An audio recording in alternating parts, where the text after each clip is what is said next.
subalang sa tanang mga kalag sa purgatorio. Sa ngalan sa Ama ug sa Anak ug sa Espiritu Santo. Ang grasya sa atong Panginoong Jesucristo ug ang gugma sa Dios ug ang panagibusa sa Espiritu Santo mauna kaninyo. Nasab kanin.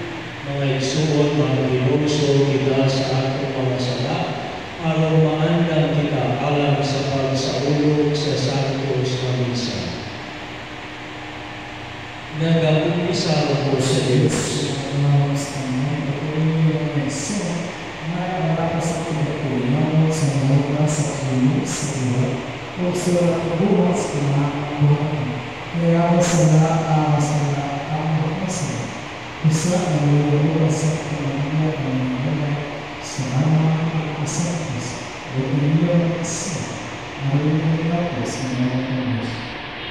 Hallelujah ng kabila sa Diyos na magagahong sa tanan o kasayungon sa atong mga sala.